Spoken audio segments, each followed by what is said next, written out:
Have a good day. Josiah Schley? Hello, can everyone hear me okay? We can, Josiah. The floor is yours.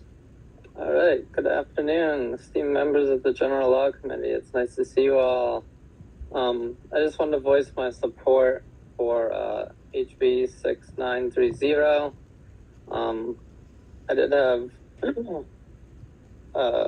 a few suggestions and concerns, and there are items I'm in support of. I was a big fan of lines 365 through lines 384, language that eliminates the reduced licensing fees if a cannabis license holder who obtains a license sells it as it should be.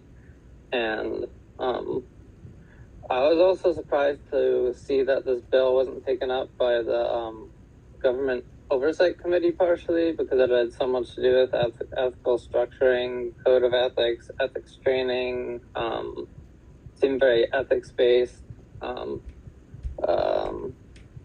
Another major thing that I just wanted to bring up in regards to social equity is that all my friends who are people of color and all my friends who are not affluent have had to really sell their soul to large companies to be involved with the social equity program. The massive financial barriers to entry are insurmountable, and the person who is actually affected by the war on cannabis simply cannot afford to enter these markets.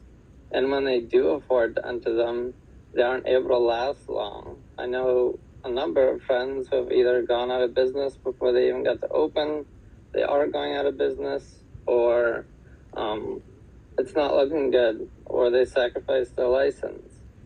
And one final point I did want to consider is that Oregon had no cap on licensing. And what happened with that was that the price of cannabis did fall to cents per gram, but having no cap on licensing, allowing unlimited producers, growers, etc., the market is restabilized to $4 a gram in Oregon. So you really need free market competition.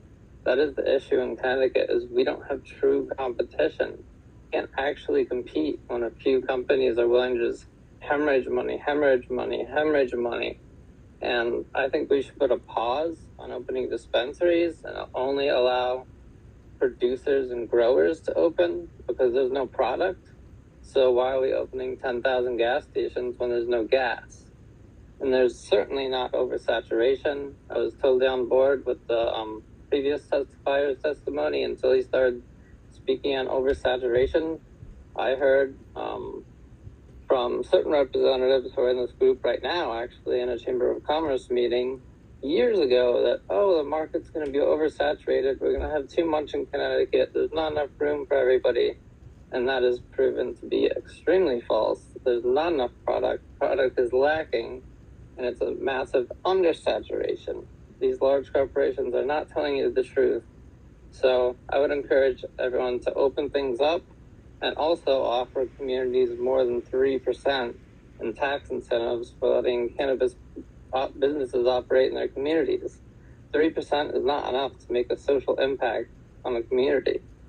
So I appreciate you hearing me. I really appreciate everyone there today. My upset is not with you. It just was how this is played out. I know everyone is trying their best, but I really hope that councils like this listen to people like me and our organizations as well for input on these issues and these situations. They could be resolved very quickly. Thank you, Josiah. I appreciate your testimony and your willingness to work with this committee. As you articulated, this is something only a couple years old. Legislature put a lot of time and effort to structure a program that we thought gave our regulator appropriate control, gave our business industries and social equity partners an ability to open up and start here. But clearly there need to be some modifications on a continuing basis, right? We don't think we're going to solve the marketplace on a year-by-year basis, but we do think we can continue to make reasonable adjustments to our program to ensure its long-term success and that it lives up to what a lot